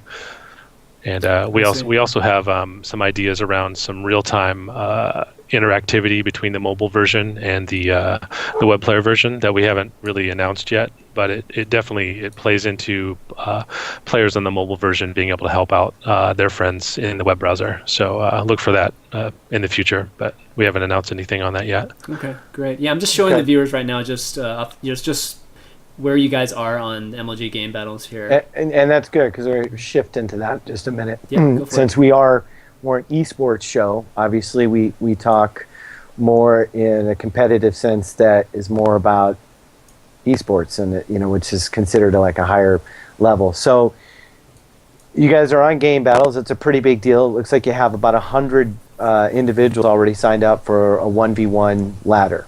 Mm-hmm. But that's a very fresh start. You and I talked, right before we went on the show, at least about how that works, because your game is still implementing some of these esports elements. Do you foresee that one, you'll some more of these esports things will come into play? Two, you'll work with other organizations outside of MLG, and three, do you look to, would it be ultimately to be on the MLG circuit, the live circuit? So yes, I would love to be on the circuit. Absolutely. I think that would be exciting as hell for everyone involved. I'll do these backwards, I guess. Okay. Two, I think we're open to working with other people. In terms of embedding in another website, I don't know what our agreement with. I think for now we're exclusive with MLG. We certainly don't have any plans to embed our game in any other, competing organizations. But I do know that, we want eventually to have tournament functionality within the game, kind of to bridge the gap a little bit between the casual person who might be a little fearful of going on MLG. That's kind of a big deal, and I feel that MLG, when you play on MLG, you're kind of playing with the big boys to some degree, right? Mm-hmm. And our tournament functionality is going to be much more I guess not really dumbed down, but more of a custom server type of functionality that also parlays itself into the ability to schedule a game and then have results posted somewhere, right? But ultimately, I think it'll be more of a ability for players to have their own private server, invite the people they want, and control that experience, and then have the results posted somewhere. So it's kind of a hybrid, at least in terms of how I see it and how we might parse it out. So from a revenue standpoint, I mean, are there microtransactions inside the game? I mean, are there ads that pop up? How are you guys making money?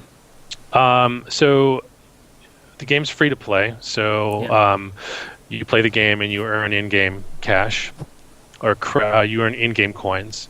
But everything is available with blue credits, which you can purchase in bulk with real money, or you can exchange your earned coin for an amount of blue credits. So basically, the philosophy behind all of that is time for money. So you can spend the time, earn the coin, grind it up, and then exchange it for blue credits and buy your weapon, or you can spend $5 and buy your weapon. Either way, it's the same weapon, and it's just time for money. Are there any weapons that basically could not be used without purchasing, without actually microtransaction? Or everything in the game is available. Well, let me rephrase that. Because we have a coin to credit conversion in our game, literally everything in the game is available with either coin or credit. Okay. So there's nothing that's only available to cash payers versus coin payers. Got it. Got it. Well, and that brings up something interesting, because this was asked in the chat earlier, and it's something that I've wondered about too.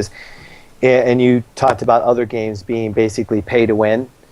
A few people have concerned that have voiced a concern that this game is similar to that, and that when you step into a match, and right now, it's not extremely structured because you just jump in and you're right in the middle of the match. But if you're playing against somebody that has either earned or bought their way into having all of these weapons and whatnot, does that do you think that discourages new people from playing the game?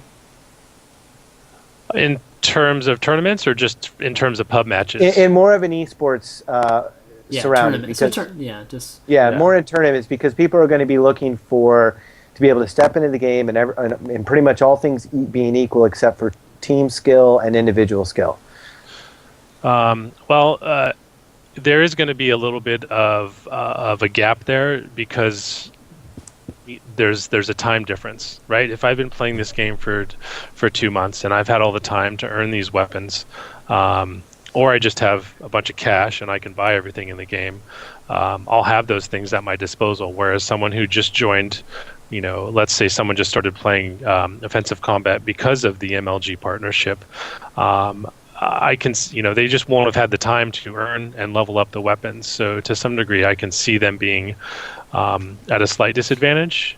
But at the same time, I've also, I think the balance of our game is relatively flat, and it really skews towards skilled players and good strategies.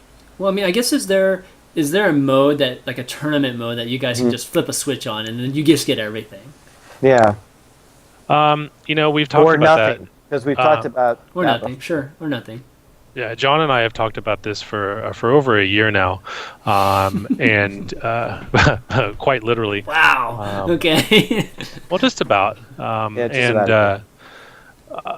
We haven't implemented that. That wasn't the functionality that we put forward with the MLG stuff. I think moving forward, we're going to get more feedback from both our tournament players and our pub players, about what they want and what's appropriate for tournaments and what's not, and move forward with a lot of those suggestions.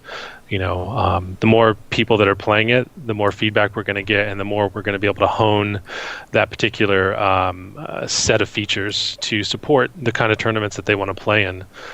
So we don't have anything concrete right now, but we definitely are open and want to prioritize that. Mm-hmm. So people continue to play, Okay.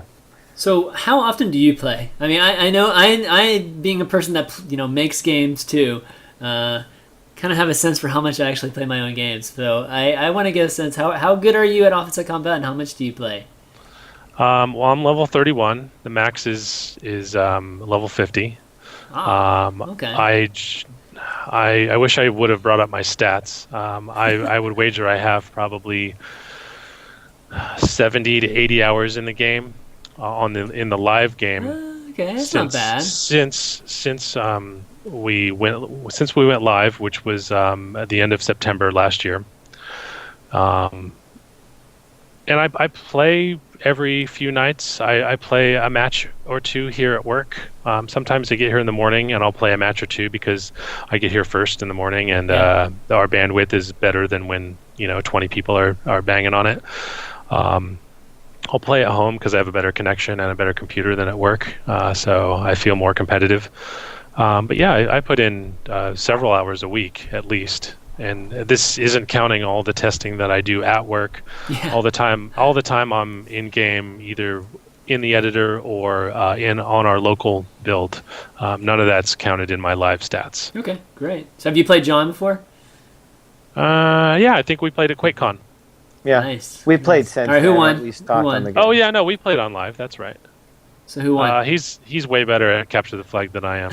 I capture the flag, but that's about it. I think at TDM I might have the edge there. Nice. TDM's my thing. Yeah. I used to do. Go ahead. Somebody is mentioning it in the channel, and they want me to ask this. And the reason that I brought that up was to see, where you guys were headed as far as finding a way to to make either custom servers or in which all items are equal and whatnot, so that the people that are more interested in the competitive play and in being about the skill and just jumping in and getting into it, and for an opportunity to be on the MLG circuit, I think this would be something you'd have to have. But people are asking, or they're suggesting that if that doesn't happen, the game will just die off. And I did say I disagree a little bit, because you do have that Facebook connectivity, so there's always going to be that huge user base. But do you fear that if you stick with the model of, where there's no servers that are just certain settings, and it's just about the amount of money you spend or the amount of time you put in, do you fear that it could kill the game? And it's kind of a loaded question, because I don't think you're going to say it's going to kill your game, but no, I don't think it's going to kill our game. Now, it might severely hurt our tournament and esports possibilities, depending on what the view and the perception is on all those features. But I see us, for that, like, we have to figure out a way to not just give players a bunch of awesome guns for free because they're in a tournament, right? We have to kind of figure out a way to make that fair for them and for us. Give them a playing field, but also, like, you can always take it away. You can always just have the server set up where the players come in, boom, this is the pack that they get. When they leave the server, they don't have it. It's just for that server and that event.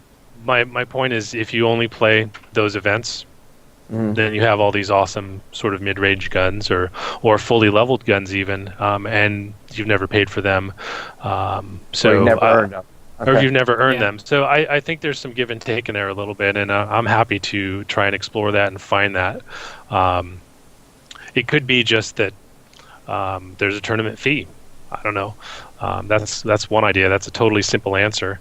And in order to participate in these balanced servers that have specific weapons, there's a small fee involved, and that you still have your regular set of weapons that you've unlocked and earned and leveled up and whatnot, but then you have this tournament set of weapons that you can choose from, and you can outfit them with your favorite scope, your favorite barrels. You can kind of customize them within this subset, but to a degree, but all the players know that if no matter what the subset is, like, they could achieve the exact same thing, right? Right. Because that's the core of that whole argument, is that players want to know that what another player has or what they have chosen is something that they could easily choose themselves and be fair. On equal footing. Yeah, exactly. And I totally understand that, and I definitely want to, if that's what the demand is for making our game be more popular in esports, then I'm happy to explore that and try and solve for that. So is making it an esports really, that big of a?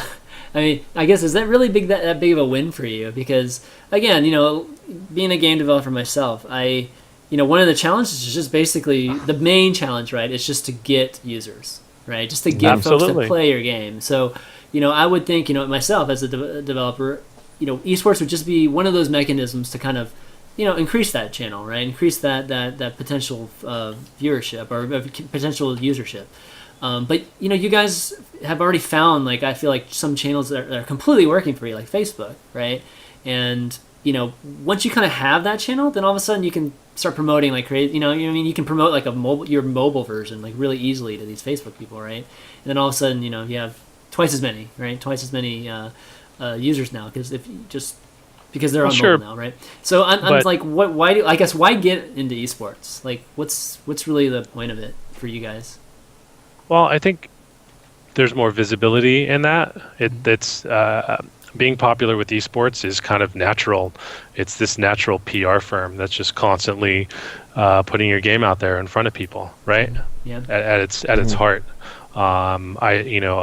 I definitely come from an esports background. I've competed rather poorly, I might say, in Unreal Unreal tournaments.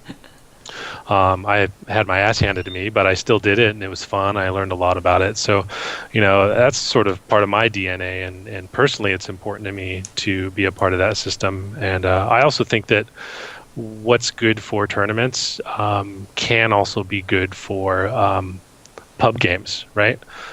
Some of that balance trickles down and it makes it good for everyone, and some of those server settings trickle down and it makes it good for everyone. I see a lot of good in exploring a lot of these avenues if it's worthwhile for us. And there's a lot of community, there's a lot of visibility, and there's a lot of excitement over broadcasting and having these tournaments. I look at Twitch and it's amazing. Even Twitch last year versus now, it's amazing the jump in viewership and content. And why wouldn't? To me, it seems odd that someone wouldn't want to be somehow part of that if they can make it worthwhile their time. Okay, great. You guys want to take some questions from the viewers? Sound good? Sure. We should. All right, let's do it. Let's see. Oh, I wasn't prepared for these overlays here, so this should be interesting. Are you going to name them? Because I'm sure I'm going to recognize some of them. So we can either take some questions from the chat, which John usually is in charge of, or we can take them for call-ins. So if you guys want to call in and ask any question, to me, John, or Mike, can concern anything with MLG2, just with Sundance being on earlier, go ahead and add me on Skype. My Skype ID is ChanmanV, and you can just call me on Skype. It's fine, too. And oh, no, keep going, Chris. No, go ahead. Explain to him how to get a hold of you. We're done. I already had the first question, but I didn't mean to interrupt. Go ahead. Go for it. The first question, and it's not one I'm sure that you can answer, but White Man V, maybe he's going after ChanmanV, but he's White Man. Yeah. How much money did it cost to create this game? Oh, man, that's not a question I can answer. Yeah. You can answer how much headache it cost. How much time? Well, we started on June 1st, 2011 with an idea, and here we are. What is this? 20 months later, whatever. And we have a full-fledged game that's thriving in an open beta that's been going since basically the 1st of October of last year. There's a lot of time and effort that went into that, and but we're also, the team we have here is really talented and got a lot of things done in the best way possible and the quickest way possible. So, there's been crunch, but not a lot. But monetary, I couldn't answer to the expense thing. I honestly don't want to know. Okay. All right, we got Q in here. He's going to call in here. Hey, Chris, are you hearing Michael as a robot right now? Yeah. Michael, you're kind of breaking up a little bit. I'm not sure if it's our end. Yeah. There you go. There you go. Better? Was it now. Just my microphone being a little out? I don't know. It was just a little choppy there for a little bit. I wonder if someone was streaming here. Q, you there? Yeah. Hey, what's up, man? I had to sit down and play it. I gotta say, actually, it's awesome. I went 21-4 in the first game. 21-4 first time? Oh my god! Let's just get it out of there. I love the game, but I'm wondering because I went and looked into it. There's only 2 servers, and they're both US. Is there any planned love for us EU people? Oh, so there's 2 servers. There's the East Coast and West Coast server in the US. We have European servers as well. And we do have plans for other regions. Have I just downloaded the wrong client then? It might be that. Oh, so where are you playing from? Denmark, and it only popped up with 2 US servers, but I don't want to ruin the show with that's probably my bad. No, this is a good question. We get this a lot. Actually, if you want to get a European server, you actually have to go through Facebook Europe. Right now, our offensive combat portal does not go to Europe, so that's why you're seeing the US servers. Yeah, I went just through the email thing just to get it in quick. Yeah. All right, okay, that might be the thing then. That's all I have. Thank you, though. All right. Oh, I'm glad you had a good time despite that. All right. I loved it, and you got a new user today, man. Yeah, there you go. See, that's exactly what we're talking about. Exactly. Absolutely. All right. Yeah. Thanks, Ewan. Thank you. Thanks. Okay. I feel for the noobs, but well, he went 21-4. He can't be that much of a noob. No, I feel bad for everyone else. Oh, okay. All right, we got another question, John, in the chat. Let's see. Okay, this is a good question. Let's say this moves towards an esports title, or it doesn't. How do you feel your watchability of the game itself, considering streaming and everything, is compared to something like Shoot Mania, where you can see the bullets, actually? I don't know why that part came into it, but basically, do you think it will look good on stream? Well, I've seen it look good on stream, even in closed beta. So yeah, we don't have as many stream features as, say, Shoot Mania or Firefall or some of those other games that have dedicated a big staff to creating those features.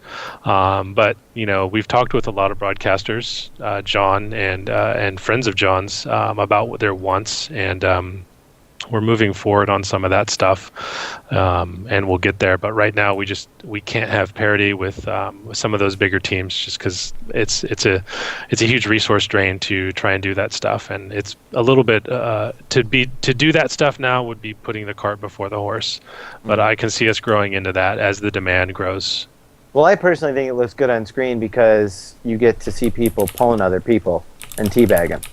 So Dude, I think listen, I really believe this. If MLG just announced at Dallas they were going to have some show match, and they didn't tell anyone about it, and they put it up on screen, and you've got 4,000 StarCraft 2 nerds sitting there, and I call them nerds because we're all nerds. StarCraft 2 gamers sitting there looking up like, okay, what's this all about? They would enjoy it simply for that fact. So I think it's watchable at this point. Let me remind everybody what you're talking about right here. Yes, keep the audio low so you don't kill their ears. But I do think it's watchable. Obviously, as you grow, like you said, maybe you can add more spectator type things to it. But I think it's pretty watchable. I mean, people watch. This is what John's talking about right here. Yeah, the teabag right there. Yep. Yeah. If you don't know what a teabag is, now you do. If you don't know what a teabag is, watch Maximus Black's video on teabagging. Right? I mean, you can shoot someone and then fart on them. Like, I see entertainment value in that. What is your favorite? I do too. What is your favorite pawn? It actually is the Ripper. That's the fart, and partially is because fun fact, I actually did the mocap for that particular pawn. Oh, did you? Nice. When you actually use the Ripper pawn, I'm actually doing the farting for you. So. Oh, you are. You are actually. That's your sound. So we did motion capture through a Kinect, and so I did that pawn. Okay, so that's interesting. Okay, so this works. That's why you use that one all the time. I also like the teabaggins. The teabaggins, all right. Yeah, which is kind of a sort of a teabag / Tebow type of maneuver. Tebow, oh my god! You haven't seen that? No, I haven't seen it. Yeah. Oh, no, maybe pull out Brosev. What you need to do is I mean, obviously you can't now, but you need to try to log in and at least if you're interested in the game, definitely go check out some of the pawns. They're pretty good. Definitely. And they have a stream every Wednesday, right? Yeah, well, we're gonna have a stream tomorrow. As a matter of fact, it's 3 p.m. Pacific time. I think it's just Twitch TV / Offensive Combat. Awesome. Okay, Brosev just wants to ask a question here. What's up, bud? Hey, thank you, feller. This is Bongin, by the way, so my questions are going to be nice, so before you get too scared. You promised me you wouldn't troll me anymore, so I will not. I will not hold you up to that. So I have like 2, maybe 3 quick questions. The first one is, you guys were just talking about streaming. And in my opinion, the game really needs a first-person spectate for it to be viable for like a competitive stream. Is that slated as of now? It's not slated. I know we've talked about this on the forums. I've talked about this with John. I know it's something that broadcasters would like. I don't think it's something that prevents a broadcast from being a good broadcast. What I've said in the forums about the first person broadcasting is that's just a lot of information to show in a stream. It takes up a lot of the bandwidth, and it requires a lot of back end work on our end. So in terms of moving forward on functionality like that, we're trying to kind of tackle some of the low hanging fruit and get the biggest bang for buck. Yeah. There's a lot of bang with first-person spectator, but that costs a lot of buck. So I can see it eventually getting in the game, but I can't say how soon. Now, I just, before you ask your second and third question, I do want to point out that although I do agree, I mean, it may be better with first-person spectator, I think that, and I think we've learned this in other games too, that it really comes down to the casters, so to those people that are talking and commentating about the game. I think you can use a third-person view and do very well with it if we have some really good casters that are willing to do that. But I don't think it's important right now. There's a lot of other things in the game that if we want to talk about it being very competitive that we could talk about before that. But I do agree that it would be nice to have that. Do you have one more question? Yeah. Second question is, right now there are consumables in the game, and for people that don't know, the consumables are basically things that you can purchase with coins that you play, like that you get through playing. They're really easy to get. If you play one game, you can buy like 20 consumables, and at any point in the game, you can just use them. And there's been a lot of talk about them being overpowered and stuff, and right now they're allowed in competitive matches. And my question is, if in the near future you're going to be working with MLG in game battles to remove consumables altogether from the different ladders and tournaments and things. I'm certainly open to that. That's been a question since day one. In fact, John Clark last year at QuakeCon asked me the exact same question. And it kind of leads back to what we were talking about a little earlier about tournament settings and specific tournament settings that are fair and agreed upon fair and on all players. It's funny. We currently have that functionality in hardcore mode where we remove all consumables. So in terms of a short-term fix, I don't see that being, at least in a work sense, being a difficult thing. Whether or not that's something that MLG wants us to implement is another thing, but it's certainly worth exploring because it sounds like the players do. Yeah. Okay. All right. Thanks for the questions, bud. All right. Thanks. Take it easy, guys. Thanks, man. All right. Jester wants to call in. Sean. Okay, and while he's calling in, there's a person asking, and we answered it earlier, and I just want to reiterate. He's asking, So Hefty is his name. The whole of your game is the accessibility of it as browser-based, being added to game battles, which is great, awesome, by the way. The game must have a competitive standard, and thus must be accessible competitive at the start. Does game battles have a standardized gear, or will new players have an unfair advantage? So he's calling it an unfair advantage. Obviously he agrees that he believes that it's unfair, but I think you said earlier basically it's open to whoever has the gear, whoever's earned it. There is no standard set on the MLG game battles. Is that correct? Correct. Okay. If you were to go into if I was a new player and my buddy was like, you have a match to play in 15 minutes, you could join and you would have a decent loadout. I think what we give the players as rentals for their default loadout is reasonable. I've been competitive with it on my own in testing. Granted, that wasn't a tournament situation, but that. Our guess is that most people who participate in tournaments aren't going to be a brand new player. They're going to be an existing player that has played our game for a little bit, and then is now joining in to the MLG awesomeness. So, and you also have enough time. If you are a new player, chances are you're not going to be given 15 minutes of notice. So you have time to practice, to earn, or to pay for items that would make you more competitive. Hey, cool. Sean, you there? Yes, sir. Hey, what's up, buddy? Yeah, doing all right. Just enjoying the show, getting some more offensive combat knowledge under my belt. Awesome. So, you got a question? Yes, Mr. Michael, U4ia Games there. I've been playing the game since, I think, October last year. I've gone through at least 2, if not 3 updates. Really enjoyed the whole Christmas Nuketown thing. But, Awesome. with all this talk about the MLG, I was a little surprised that a browser-based game like this would actually kind of get into that league. And, I have seen you guys really do a lot in terms of your features. Like, I just logged in today, got another update, and it's like, wow, this is actually kind of looking pretty slick. Because I've, as I said, I've been there for a few different features. Are we going to get to the point where, right now you are with MLG, you're going to get the game battles, and I hear, Spectator with a lot of talk about that.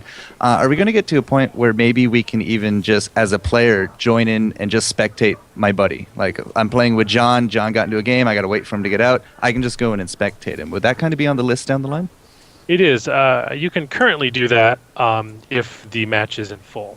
And so if John's playing a game and I see that he's playing a game, I can join his game, but once I get into that game, I enter in a spectator mode, and I would have to click to join.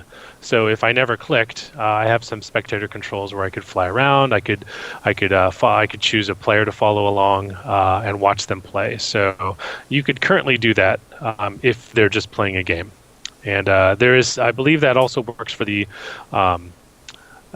tournament side of things on MLG. I don't remember exactly how many spectators we allow, but I do believe we allow some. Yeah, so I mean that solution kind of also takes up that player slot in the game, kind of robbing a side of a player. It does, and you're probably asking about an additional, so we have a 16-player server max, anything above 16, you're asking about that. And I don't think we don't have that functionality right now, but I don't see that being. I can see us adding some in the future, but we just haven't prioritized it. Yeah. All right, buddy. Yeah. Right, so you got another question? Cool. Go for it. Well, I was just going to do a quick follow-up. So, yeah, I mean, if you can already do that as a player, just taking up that slot, down the line, it would be, as I said, from more of an outsider perspective, a lot easier, at least in terms of me. Because if I want to do some content, make some hype for a team, for example, it would be a lot easier just to jump in there. Because then, yes, I could showcase their full team. So yeah, I was just just questioning about that. I like where the game's going. I like all the features. I'm going to continue playing it, and awesome. Just keep it up. No, that's good feedback, and it's good to hear how different people want to sort of utilize the tools to do different things with the game. So that's really good feedback. Yeah, Michael Forecourt, who called in, Sean here. It's Forecourt Jester, and he actually does a lot of content for different games on YouTube and Twitch. So, I mean, that's probably why he was asking these specific questions. Yeah, more or less. Yeah. Okay. All right. Thanks for calling in, bud. Thanks, Sean. Take care. All right. Take care. Okay. All right. How about one last one from Mike Meta? Meta. Quote unquote meta. Whoops. Let's see where he's at. So are you in a meeting room? I'm actually in our lounge, which also is by the front door. So that's why you're seeing people walk back and forth. They're going out and getting drinks or snacks or whatever. All right. Looks like we already answered his question. Okay, so he doesn't have one anymore. How about we take one more from Stream Chat, John, and we will call it a day. Okay. Any other questions here in chat? Let's see. My chat's been frozen for. I just realized it's been frozen for a while now. Let me see. See if people are asking here. Okay, they want to know what White Man V wants to know. Yes. What college degree do you have? I don't have a college degree, actually. I completed 2 years of a computer science degree. But then dropped out of college to do other things, and I was a variety of things. I was ended up being a professional musician, and then I taught myself game design, level design, environmental art. So that's kind of where I'm at with that. Although that's actually pretty good. That's a good story. Pretty cool. Definitely good question. Good answer. What's your favorite game of all time?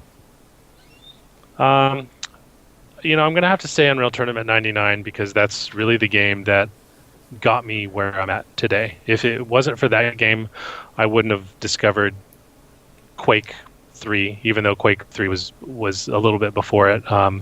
I didn't discover like those kind of shooters until Unreal Tournament, and the tools at the time were unbelievable. You know, they were almost more engrossing than the game itself. You know, when you have tools that are so fun to play with, and then you're like, multiplayer, whatever. I'm going to go design levels like that. There was a huge draw there. So I'm going to have to say UT99. And there's a top 5 there too, but I don't know how much. I don't know much. Exactly. I've got a top 10. Yeah, we could sit here and talk about video games forever, yeah. For sure. But why don't we kind of round out the show and go into shout outs?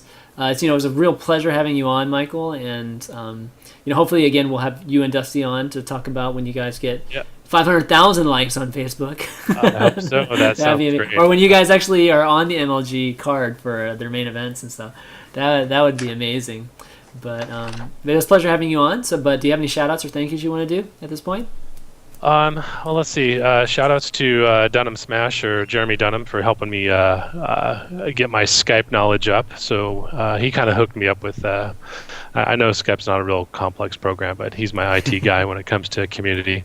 Dude, it is a complex program when it comes to I gotta give props for that. Yeah, that's my biggest shout out. I mean, thanks to John. I mean, John has been a huge proponent of our game since day one. I mean, he's the whole reason we went to QuakeCon last year, and that gave us a lot. That gave us a huge boost, both in terms of confidence about our game and what we were doing, and also in terms of awareness. And so, like, props to him for, he kind of continues to fight the good fight, and that I'm working on it. You are working on it, but it's a rare thing these days. So I got to give him big props for that. Oh, thank you for that.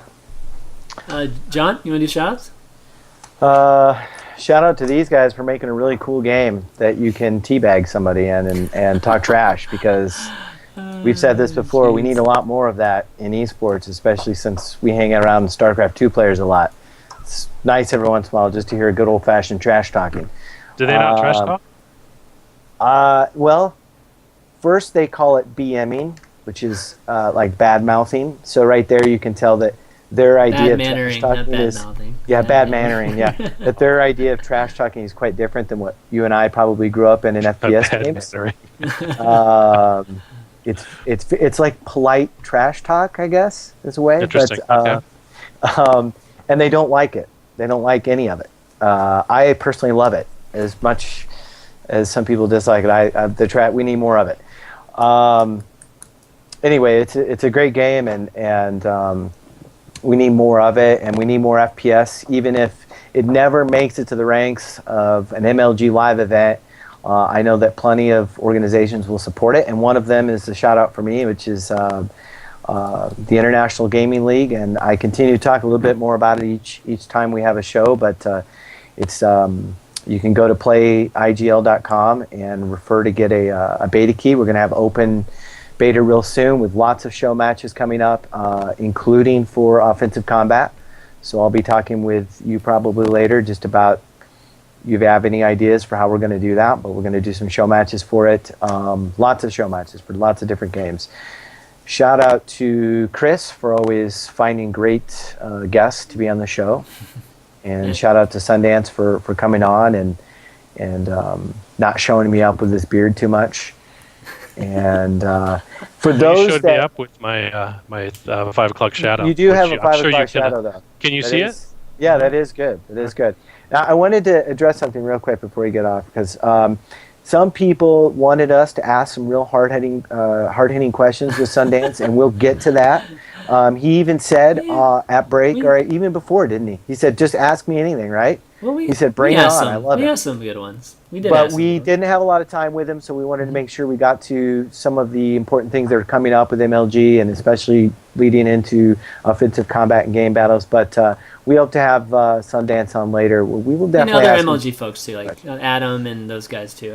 I definitely have some questions for him, and he knows it's coming, I think. So we'll have some questions for him.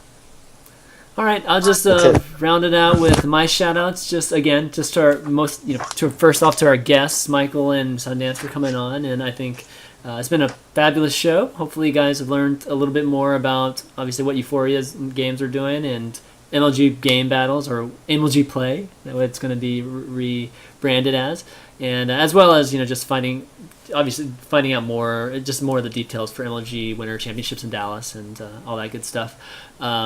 Big thanks to you, John, for co-hosting with me and being the graphics guy. I mean, he makes all the overlays for Climbing the Ladder. So sometimes on short notice too. Yeah, sometimes on short notice, and it's not because it's just the whole thing is short notice sometimes. Yeah, it is with always. planning actually, but he does a fabulous job. So big props out to him for doing that. And big thanks to my mods as always. And I want to give a personal shout out to Day9 and Blizzard for just inviting me out to the launch this coming Sunday through Tuesday, and it's going to be an amazing time. I can't wait to meet and get to hang out with everybody during the launch and just celebrate really the StarCraft 2 launch. It's going to be an amazing time in Irvine, and I can't wait to go. And I wouldn't be going if it weren't for those guys. So huge thanks to those guys. And what's that mean for our show next week, by the way? Oh yeah, so our show next week. So right now we have Kim Rom on the slate, from SteelSeries to come on and talk about just what they're doing in esports and everything. But Tuesday I won't be back in time for this normal slot. So what we'll do is we'll have a different day. We'll definitely do CTL next week, but I'll have to announce the day, whether it's Wednesday or it's Thursday. I'm not sure yet, but expect that. And like I said before, again, expect a CTL with the IPL guys, in the near future. It won't be this week, but just somewhere in the near future. So be on the lookout for that. And let's do the pay it forward. Yes. Where should we send everybody? So no, I don't even know what's going on. I'm looking right now. Can I add one more thing? Do you guys mind? Yeah, go ahead. While we're looking. I just because we talked about offensive combat so long, and I really didn't get a chance to say where you can find us. So if you want to play offensive combat, go to offensivecombat.com. You can sign up there. Yeah. You can also play it through Facebook. You should find that easily on the App Store. It's right here, guys. And you can also find us on Facebook and like us at facebook.com/offensive combat. Yeah. So that's where to find I've been us. showing it a lot. I just haven't shown the URLs, but yeah, that's good. That's definitely good. Awesome. Yeah, I haven't seen what you've been shown, so I just wanted to make sure. No, it's cool. Yeah, and Awesome, follow thanks. us all on Twitter. Actually, Michael, do you have a Twitter? I couldn't find your Twitter account. I do. It's at Michael Schorr. Okay, at Michael Schorr. Wow, that was a real tough one, Chris. Yeah. I missed that one. Wow. Actually. Follow us on Twitter at ChanmanV at is it LG? What is it? ES _John Clark? No, ES _ John Clark. Okay. So those that are watching that came for the offensive combat stuff, if you want to hear more about, lots going on with offensive combat coming up, you can follow me on Twitter, and hopefully you'll hear more about it. Yeah, we'll definitely have to arrange a session one night to play some offensive combat, and well, maybe you guys should form a team and challenge the U4ia team on MLG. There you go. It's on. It's on. Yeah, it's definitely on. But am I forgetting anything? Well, VODs will be up right after this show. I'll be uploading it soon. And I think that's going to be it, guys, for this week. So this is ChanmanV, John Clark, and Michael Schorr, and Sundance, who's off in another meeting right now, checking out this week. But we will see you next week. Thanks a lot, guys. All right. Thank you. Get this puppy going. Peace. I said it this time. All right. No. See you guys. No. See ya.